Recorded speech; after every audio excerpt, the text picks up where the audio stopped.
My name is Jason Prendergast. I'm the director of golf at the Country Club of Jackson. I'm here with our director of instruction, Jacob Ross. Welcome, Jacob. Welcome to the team. Thank you. Jacob has joined us recently, and we're going to talk a little bit about junior golf today. And a little background on Jacob. He attended Ole Miss and played golf at Ole Miss for a couple of years, I believe. That's correct.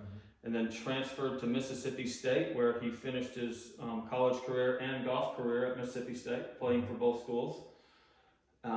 Jacob graduated in 2018 and has done some teaching in between then and now, and trying to do some playing also along the way. And we now have him here at the Country Club of Jackson. So I wanted to take a few minutes, introduce Jacob to you all, and also have him talk a little bit about our junior golf program. So Jacob, thank you. Tell us first off, Jacob, what's the vision you have for our junior golf program? So the vision for the program is, it's bigger than just golf. In today's world, we've got a screen time issue, we've got an attention issue, all of us do, and there are some negative things that come along with that. So the program is about giving kids a place to what everyone is welcome to come and to grow and learn the game, outdoors, and pick up important skills, social skills, creativity, all these types. If you ask anybody 20 years old or older, what they did growing up, we're all going to say we grew up playing outside. And I think that's where we develop a lot of our community, friends that we probably still have to today or forever. And I just think that some of those things are being lost in today's world, unfortunately. So the goal is really, I want to offer things like I mentioned, like community and exercise and problem solving skills through experiences with a stick and a ball. And when I say that, I'm breaking it down to its most simplest terms. Yeah. We're playing games with a stick and a ball. And we're here for community, and we're all in this together. And golfers, non-golfers, everyone's welcome to come and kind of do this journey together. So one of our main roles as PGA professionals, and I know you're in the process of going through your PGA accreditation, so congratulations on that. One of the main things as PGA professionals is to grow the game of golf. And it's real easy to grow the game with somebody that is highly skilled at a young age in anything, whether it's golf or becoming a baseball player or whatever. We all tend to gravitate to the things that we love to do. And so how do we get, so the program that you have, you said that it's open for everybody.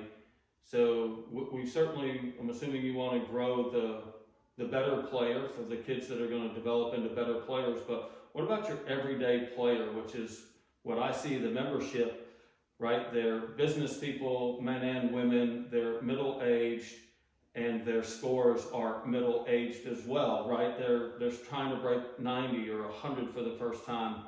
I mean, there aren't that many people that shoot 70s or even below 70s, so this program is going to be able to help both?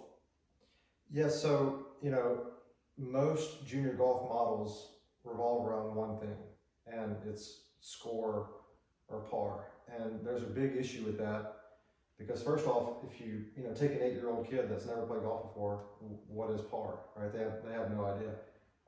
I think par is an expectation, and I think one of the number one things that drives juniors out of the game is expectations.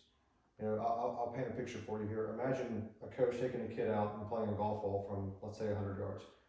And this kid's hitting it all over the hole, right? Some are rolling on the ground, some are in the air, may have one in the water, trees. That sounds like my game. Exactly. So finally finished the hole, and kid looks at coach and says, how to do? And option one, which is what we're trying to get away from, kind of the old school way to do it, was coach would say, well, you made a 20. You scored a 20. You're supposed to make a 4. So, here's some drills and some exercises, and we're going to go work hard on the range to fix these things. Now, let's backtrack for a second. I want you to put yourself in the shoes of this 8-year-old kid who's just been told you scored a 20 and you're supposed to score a 4. you immediately think, I'm terrible at this. This is hard. I've got to go work hard to enjoy a game. You know, this is not any fun. I'm never doing this again. Okay. Versus option two, kid finishes the hole, comes to the coach and says, "How'd I do?" And the coach says, "Man, that was awesome. You know, did you see how your ball was rolling, you know, toward the hole? Did you see that shot you got in the air? Did you see the alligator over there? Did you see the putt you almost holed from 6 feet? Let's go do it again." Now put yourself in that kid's shoes. That kid's going to be thinking, "Man, coach said I did a good job. That was kind of fun. You know, this is new. Let's do it again." So you can imagine, you fast forward either one of those kids, regardless of skill level or goals, fast forward them 3 years, you know, which one's better off? Obviously, the second kid, right? So there's been this stigma of score and par around for too long when it comes to junior golf development. I think there's a number of business models, one of which we used, which was Operation 36, which was a big hit over the past few years. And the premise was to start really close to the hole to help eliminate the 20s from happening, right? So we eliminate the 20s from happening at 25 yards, and they make some pars and some birdies and whatever, and then the goal is to break 36 from there, and then they graduate back. And that model probably works okay for some kids, but not great for all kids. Ultimately, what I'm hearing you say is fun works for all kids. Yeah. Would you agree that ultimately we're trying to produce fun, and if the kids have fun, then they go home and they're talking about how much fun they had, then they're going to ultimately want to try to come back tomorrow. But now this whole thing is it's not just about fun, it's also learning some golf along the way, right? Absolutely. Well, you know, and going back to what we were talking about earlier, one of the big things that I think the golf industry, we've all gotten it wrong is, you know, we try to grow skill to create enjoyment, when really we should probably be growing enjoyment to create skill. You know, if you have a love for the game and a passion for the game that's not always cultivated, you know, early on, then it makes you want to, if you do decide to take that next step, to work on your game. You know, if I got a kid that says, "Hey, I want to play at the high school level or the college level," I would be ecstatic because, you know, I did those things and I can show them exactly what to do, and we can write out the practice plan and we can get going. But everybody's got different goals.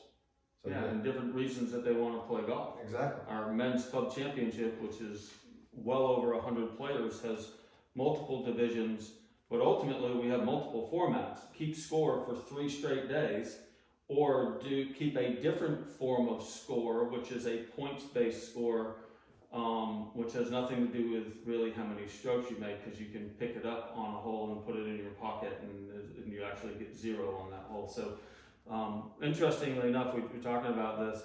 Mike Taylor, who has one of our members at the club, I think I've told you this story. Mike Taylor won 10-time state amateur champion in Mississippi, said that the biggest thing that drives people away from the game of golf is the scorecard, which is interesting. Many of us that may be very competitive ourselves might think that that's the end-all secret, and I think it is for some kids, depending on different ages and where they are developmentally with their skill sets and all of that.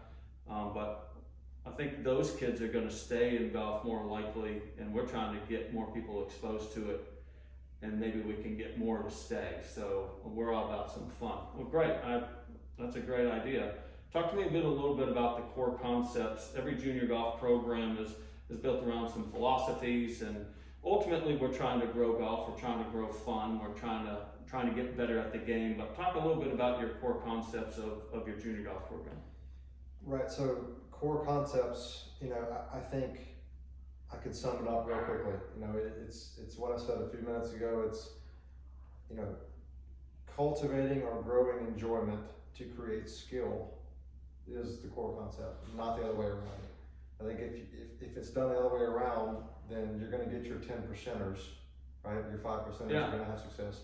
But if you really encourage the fun and the enjoyment first, and skill comes later, then your 10%ers still thrive, but the other 90% also have a chance. So skill will probably also come out a little bit dependent upon the kids themselves. Some may be skilled earlier and bloom early, and some may be blooming later. And man, if we got their fun, if we don't get the fun and they don't have the skill quite yet to make a par and they're making a 20, we may never have the opportunity to give them a chance to score the lowest score they've ever scored from 100 yards, regardless of what that number actually is. Yeah. I mean, nobody's ever gone to the golf course and said, "I wish I wouldn't have had that much fun," or, you know. Yeah, they certainly left and said, "Man, that was horrible. I played so bad." Exactly. And they've also said, "Man, that was the best round of golf I've ever played. Man, that was awesome." And both of those emotions are very memorable, but all fear or negative emotions are far more burnt into your mind than the positive ones. We tend to forget all our happy days at work and playing golf, and we certainly remember all the worst days we've ever had, but we don't always remember all the best days. So well, we've all seen the junior golf meltdowns at tournaments, right? And that stems from an expectation. You know, whether it's somebody has put the expectation on the kid that they expect to go out and shoot even par, and they shoot 100. You know, and that's not good for anybody. You know, nobody wins in that situation. yeah, well, interesting. All right, one more question here. Well, maybe two more. Anybody that knows me knows that there might be two more. So who's eligible? We talked about this a little bit here in the last few minutes here, but ultimately let's put into our membership at the club is very dynamic and very diverse, and we have kids from like 4 years old or so that are interested in golf, never picked up a club. We've got some 8 and 9 year olds that are actually very proficient for 8 and 9. We've got beginners that are 12 that have never picked up a club. So two questions here. Who's the program for? And is there a spot for my kid? And you don't know who my kid is, which is any kid. So those two questions for you. Yeah, and you know, I want to reiterate something that I'm very big on everyone being welcome, and that's boys, girls, athlete, non-athlete, golfer, non-golfer. So to answer one of your questions, everyone's welcome. We're big on that community. But as far as where they start, everyone starts in the same place initially. If you're under 12 years old, we've got a 4-year-old to 6-year-old group. That's where the magic happens. On Wednesday afternoon. Wednesday afternoon. That's where the fun happens. And then we've got a 7 to 12-year-old group.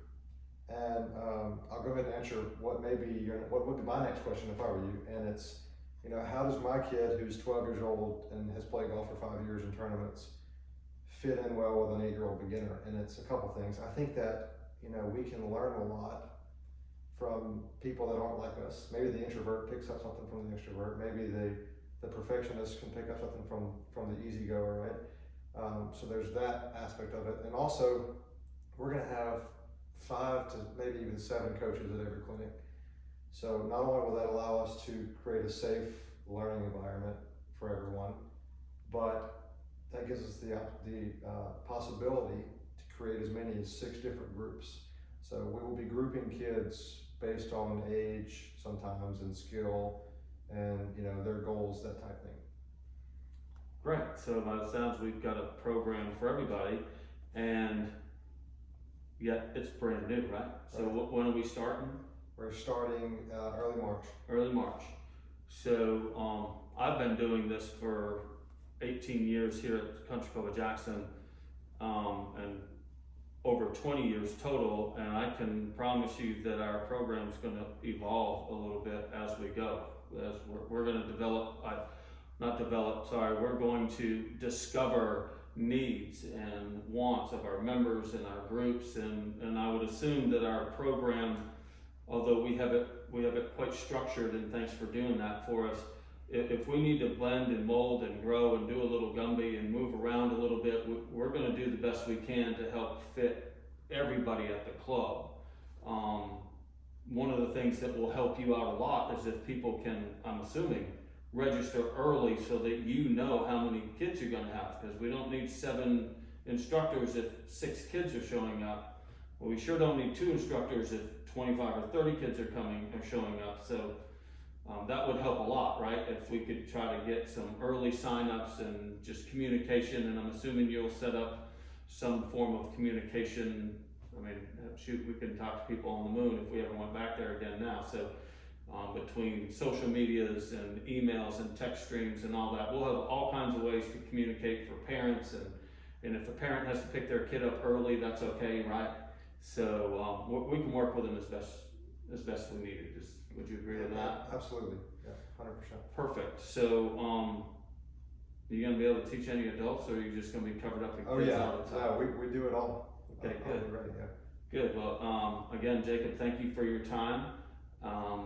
CCJ member, if you're watching this for the first time, I hope you please come by the pro shop and say hi to Jacob. Although he's not going to be inside very often, Jacob's role is to teach and to grow our game of golf, and that's hard to do behind the counter. So Jacob's time is going to be primarily spent outside, but he does have an office in the pro shop, so you can certainly come up and look for him there. We'll have communication availability in the pro shop on how to get a hold of Jacob.